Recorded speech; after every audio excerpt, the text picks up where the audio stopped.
Dalam mitologi Nordik, Valkyrie bukan sekadar tokoh fantasi. Mereka adalah sosok perempuan tangguh yang berdiri di antara dunia hidup dan mati. Bukan cuma pelengkap cerita, mereka adalah penjaga takdir, utusan dewa, dan simbol kekuatan feminim yang luar biasa. Dalam bayangan para pejuang Skandinavia kuno, Valkyrie adalah harapan terakhir dan penentu akhir nasib mereka. Apakah akan gugur sebagai pahlawan atau dilupakan di tanah perang yang dingin? Kata Valkyrie berasal dari bahasa Nordik kuno. Var berarti yang terbunuh, dan Kirja berarti memilih. Jadi, secara harfiah, mereka adalah pemilih orang-orang yang gugur. Peran mereka tak main-main. Mereka bertugas memilih siapa yang gugur dengan terhormat, lalu membawa jiwa-jiwa terpilih itu ke Valhalla, balai agung para pejuang yang dipimpin langsung oleh Odin, sang ayah para dewa. Valhalla bukan sekadar surga biasa. Ini adalah aula megah tempat para prajurit yang mati dengan gagah berlatih setiap hari dan berpesta setiap malam, mempersiapkan diri untuk hari akhir yang disebut Ragnarok, versi kiamat dalam kosmologi Nordik. Valkyrie tidak hanya membawa mereka ke sana, tapi juga merawat, melayani, dan bahkan ikut bertempur bila dibutuhkan. Mereka bukan taksi jiwa, mereka adalah garda terdepan dunia para dewa.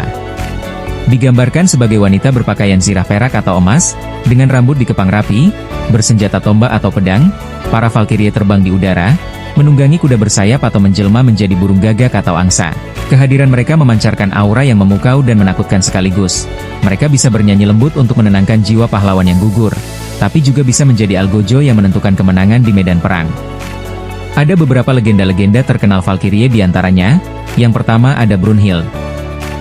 Salah satu Valkyrie paling ikonik, kisah Brunhild tertulis dalam Volsunga Saga dan Nibelungenlied.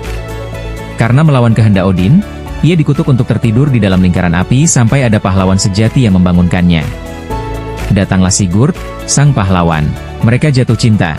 Namun kisah mereka berujung pada tragedi, pengkhianatan, dan amarah. Brunhild adalah lambang kekuatan, harga diri, dan tragedi. Yang kedua, ada Sigrun.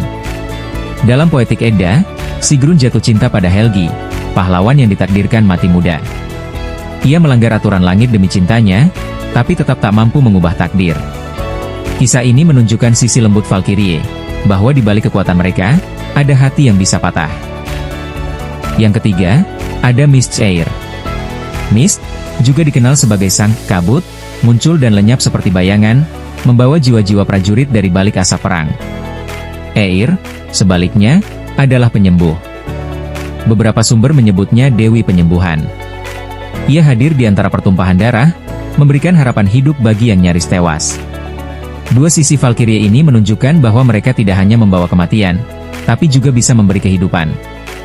Valkyrie adalah jembatan antara dunia fana dan keabadian. Mereka hadir di saat paling krusial dalam hidup seseorang, kematian. Dalam budaya Nordik kuno, perang bukan hanya konflik, tapi ritu suci, dan kematian di medan laga adalah tiket menuju keabadian. Maka kehadiran Valkyrie menjadi sesuatu yang sakral. Siapa yang dijemput mereka, berarti telah menjalani hidup yang layak dikenang. Lebih dari itu, mereka adalah simbol bahwa perempuan dalam mitologi Nordik bukan sekadar sosok pasif. Mereka bisa memimpin, mengambil keputusan, bahkan menantang kehendak Odin sekalipun. Dalam banyak saga, Valkyrie bukan pelayan, tapi pemimpin. Meski berasal dari kisah ribuan tahun lalu, Valkyrie terus hidup dalam budaya populer. Di film Marvel, karakter Valkyrie diperankan oleh Tessa Thompson sebagai pejuang kuat dari Asgard.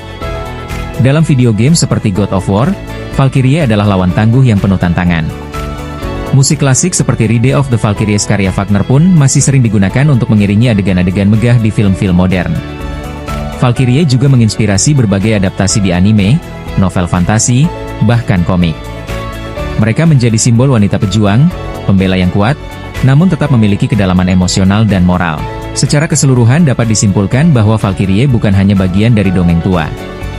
Mereka adalah personifikasi dari keberanian, kekuatan, dan pilihan bebas dalam menghadapi takdir. Mereka membawa pesan bahwa menjadi kuat tidak berarti kehilangan sisi lembut, dan bahwa kadang, kekuatan sejati adalah memilih dengan hati.